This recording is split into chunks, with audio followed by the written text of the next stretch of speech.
Assalamualaikum warahmatullahi wabarakatuh. Kami dan kelompok 6 akan mempresentasikan mengenai membangun paradigma Qur'ani dalam menghadapi perkembangan sains dan teknologi modern.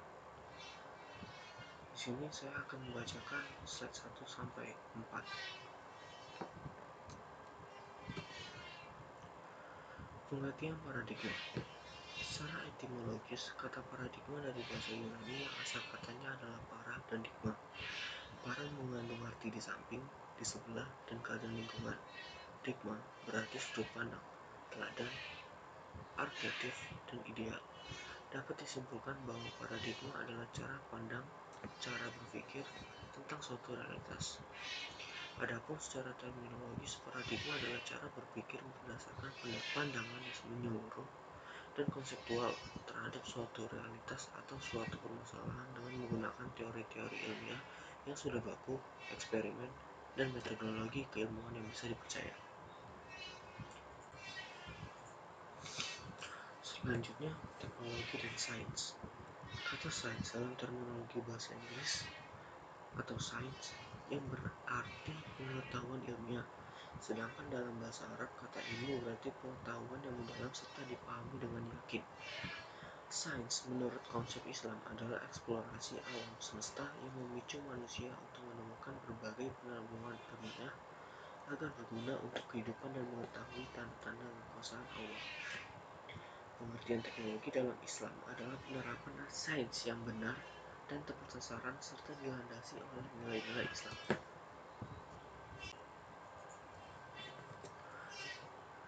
Pengertian paradigma Qur'ani.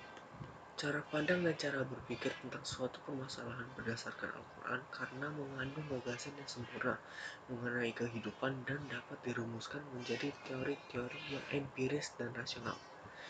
Pandangan Islam terhadap sains dan teknologi adalah bahwa Islam tidak pernah mengekang umatnya untuk maju dan modern. Justru Islam sangat mendukung umatnya untuk melakukan penelitian dalam bidang apapun, termasuk sains dan teknologi. Masyarakat modern telah berhasil mengembangkan sains dan teknologi canggih untuk mengatasi berbagai masalah kehidupannya. Namun di sisi lain, sains dan teknologi canggih tersebut tidak mampu menumbuhkan moralitas atau akhlak yang mulia. Untuk itu, muncullah gagasan tentang islamisasi sains dan teknologi. Tujuan gagasan tersebut adalah agar sains dan teknologi dapat membawa kesejahteraan bagi umat manusia.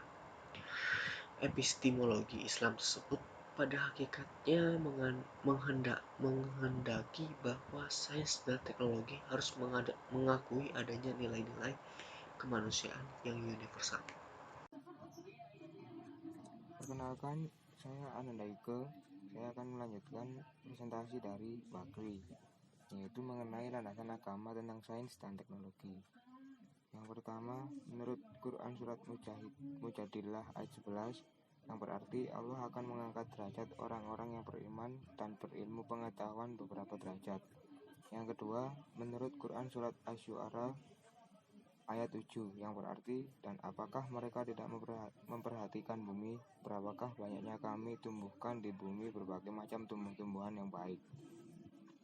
Yang ketiga, menurut Quran surat Ar-Ra'd ayat 3, dan dialah Tuhan yang membentangkan bumi dan menjadikan gunung-gunung dan sungai-sungai padanya, dan menjadikan buah-buahan berpasang-pasangan. Allah menutupkan malam kepada siang. Sesungguhnya yang demikian itu terdapat tanda-tanda kebesaran Allah bagi kaum yang memikirkan. Next. Mengapa Al-Quran dijadikan paradigma? Semua orang menyatakan bahwa ada suatu keyakinan dalam hati orang-orang beriman. Al-Quran mengandung gagasan yang sempurna mengenai kehidupan. Al-Quran mengandung suatu gagasan murni yang bersifat metahistoris. Dan menurut Kunto Wijoyo tahun 2008, Al-Quran sesungguhnya menyediakan kemungkinan yang sangat besar untuk dijadikan cara berpikir. Pengembangan eksperimen-eksperimen ilmu pengetahuan berdasarkan paradigma Al-Quran jelas akan memperkaya khazanah ilmu pengetahuan umat manusia. Kegiatan itu mungkin bahkan tentu saja akan menjadi tambahan baru bagi munculnya ilmu-ilmu pengetahuan alternatif. Premis-premis normatif Al-Quran dapat dirumuskan menjadi teori-teori yang empiris dan rasional. Next, tujuan diturunkannya Al-Quran.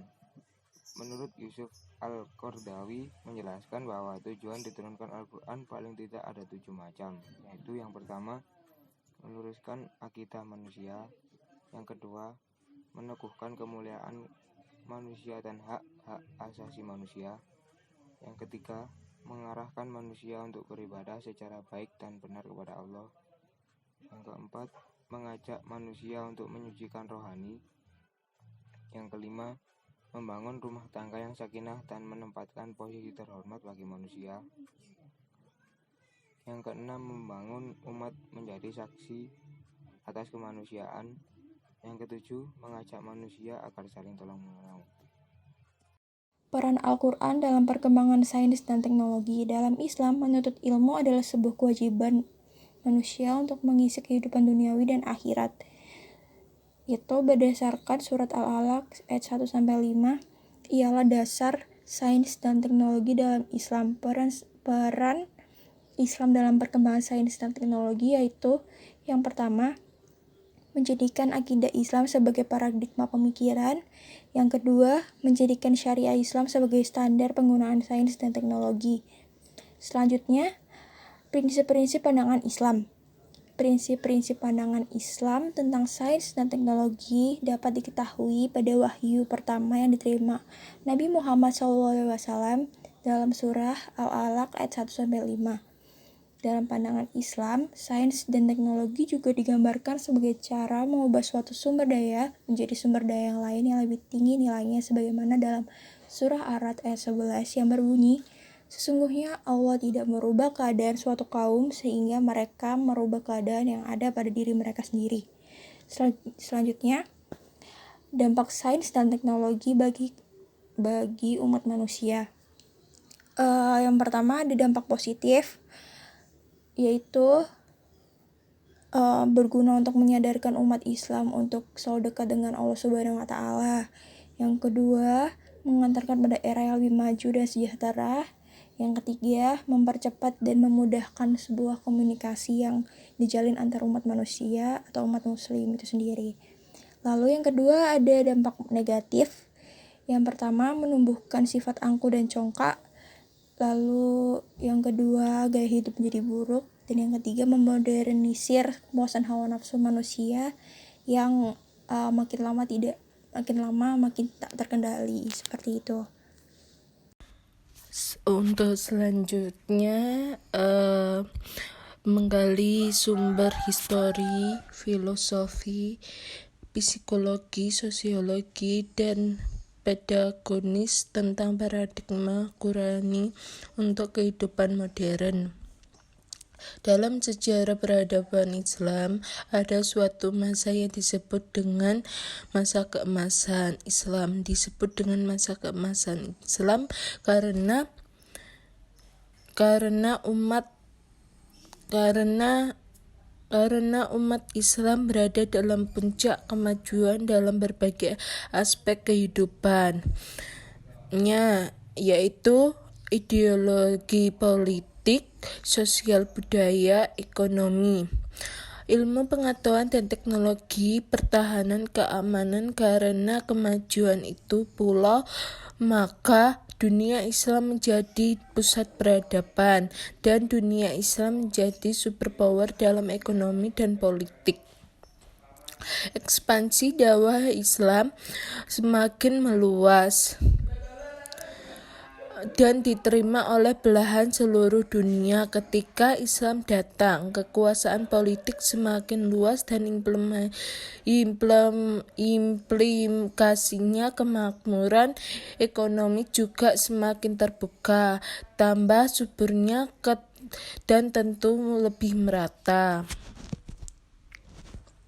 Selanjutnya, paradigma Islam.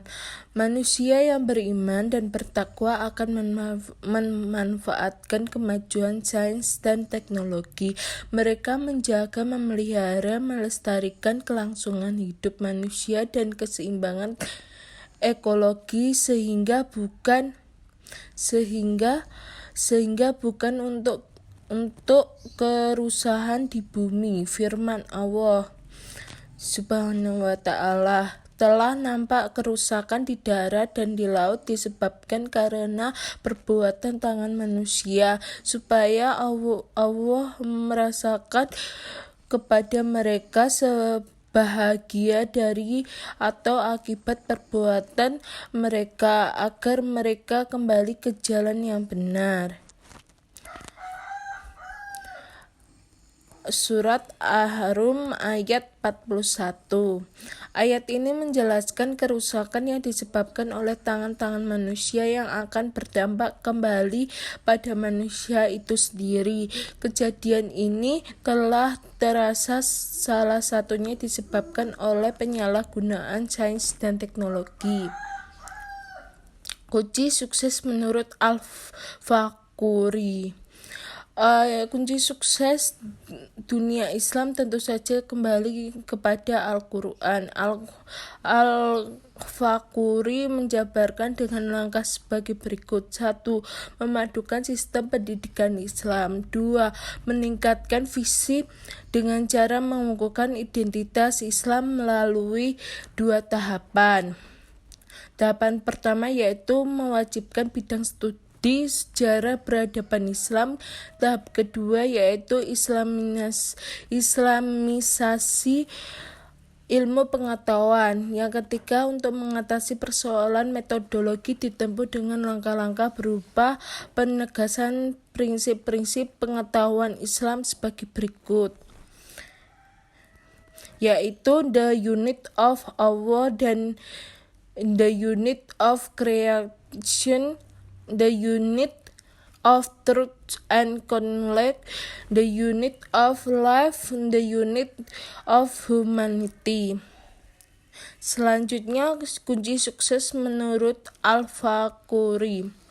Kunci sukses menurut Al-Faquri yaitu menguasai disiplin ilmu modern. Yang kedua, menguasai warisan khasanah Islam. Yang ketiga, membangun relevansi yang Islam sebagai setiap bidang kajian atau wilayah penelitian pengetahuan modern. Yang keempat, mencari jalan dan upaya untuk menciptakan sintesis kreatif antara warisan Islam dan pengetahuan modern. Yang kelima, mengarahkan pemikiran Islam pada arah yang tepat, yaitu sunatullah. Selanjutnya akan dilanjutkan oleh rekan saya. Kemudian, perkenalkan, nama saya Salsabila Fairuz Rizky akan menjelaskan tentang ilmuwan Islam dalam perkembangan sains dan teknologi. Berikut adalah beberapa ilmuwan Islam yang berjasa dalam dunia sains dan teknologi, yaitu yang pertama, ada Muhammad Ibnu Musa Al-Khawarizmi. Beliau lahir di Uzbekistan pada tahun 780 Masehi. Beliau adalah seorang penulis buku tentang aljabar yang menjadi buku pertama mengenai ilmu aljabar, solusi sistematik dari linear, dan notasi kuadrat. Beliau juga memperkenalkan sistem penomoran bilangan desimal ke dunia barat, serta merevisi ilmu geografi Ptolemeus dan membuat tulisan mengenai astronomi. Sehingga Al-Khwarizmi dijuluki sebagai Bapak Aljabar. Yang kedua, Jabir Ibnu Hayyan. Beliau lahir di Irak pada tahun 712 Masehi. Beliau adalah seorang penemu ilmu kimia yang menemukan hukum perbandingan tetap terhadap reaksi kimia dan menemukan reaksi kimia lainnya seperti penguapan, sublimasi, dan kristalisasi melalui eksperimen yang ia lakukan mengenai kuantitas zat yang berhubungan dengan reaksi kimia yang terjadi. Beliau dikenal dengan nama Gebert di Eropa. Karena jasanya dalam ilmu kimia digunakan hingga saat ini oleh masyarakat. Yang ketiga, ada Abu Yusuf Yakub Ibnu Ishaq Al-Kindi. Beliau lahir pada tahun 801 Masehi. Beliau adalah seorang ilmuwan yang ahli di bidang matematika, kedokteran, geografi, dan fisika, serta telah menulis 270 ensiklopedia mengenai berbagai macam bidang ilmu. Selain di bidang sains, Al-Kindi juga mendalami ilmu filsafat, musik dan Yunani kuno, ilmu pengobatan, farmasi, optik, astrologi, dan masih banyak lagi sehingga beliau dijuluki sebagai ilmuwan yang serba bisa. Next. Selanjutnya yang keempat ada Abu Bakar Muhammad bin Zakaria Ar-Razi. Beliau lahir di Iran pada tahun 864 Masehi. Beliau dijuluki sebagai Bapak Imunologi karena menemukan penyakit alergi, asma, cacar, dan ilmu imunologi. Beliau juga menekuni bidang kedokteran, farmasi, matematika, dan kimia, serta dikenal sebagai pembuat mortar, spatula, dan tabung reaksi yang masih digunakan oleh masyarakat hingga saat ini pada bidang kimia. Beliau juga pernah diamanahkan menjadi pemimpin sebuah rumah sakit di Rai dan Muqtadari di Baghdad. Yang kelima ada Al-Battani. Beliau adalah seorang ahli astronomi terbesar dalam Islam dan seorang pencipta alat ukur gaya gravitasi serta alat ukur garis lintang dan busur bumi pada globe dengan ketelitian hingga 3 desimal. Beliau juga seorang astronom pertama yang mengukur jarak bumi dengan matahari, mengukur keliling bumi, dan menerangkan bahwa bumi berputar pada porosnya jauh sebelum Galileo Galilei. Al-Battani ini lahir pada tahun 929 Masehi. Yang keenam ada Ibnu Al-Haytham. Beliau merupakan ilmuwan yang menciptakan teknologi optik yang digunakan pada perangkat kamera. Karena teknologi temuannya ini menginspirasi Röntgen dan Kepler untuk menciptakan mikroskop dan teleskop. Yang terakhir ada Abbas bin Firnas. Beliau adalah orang pertama di dunia yang menciptakan konstruksi alat yang bisa terbang. Beliau menciptakan alat terbang bersayap menyerupai burung dan berhasil menerbangkannya di Cordoba, Spanyol pada abad ke-9. Next. Jadi, kesimpulan dari materi kali ini adalah pada dasarnya, sains dan teknologi dalam Islam diarahkan untuk meningkatkan kualitas kemanusiaan. Sains dan teknologi merupakan alat atau media, bukan tujuan. Oleh karena itu, ilmu pengetahuan dan teknologi jangan sampai mengatur manusia sebagai penciptanya. Untuk itu, diperlukan upaya-upaya untuk menyertakan nilai-nilai ke dalam sains dan teknologi yang disebut dengan Islamisasi ilmu pengetahuan. Islamisasi ilmu pengetahuan ini bertujuan untuk menyertakan nilai-nilai Islam ke dalam ilmu pengetahuan dan teknologi sehingga ilmu tidak berdiri sendiri di tempat netral namun menjadi dasar pemikiran ilmiah saat ini. Next. Terima kasih dan sekian dari kelompok kami. Semoga materi yang kami berikan dapat bermanfaat untuk kita semua dan kurang lebihnya mohon maaf. Wassalamualaikum warahmatullahi wabarakatuh.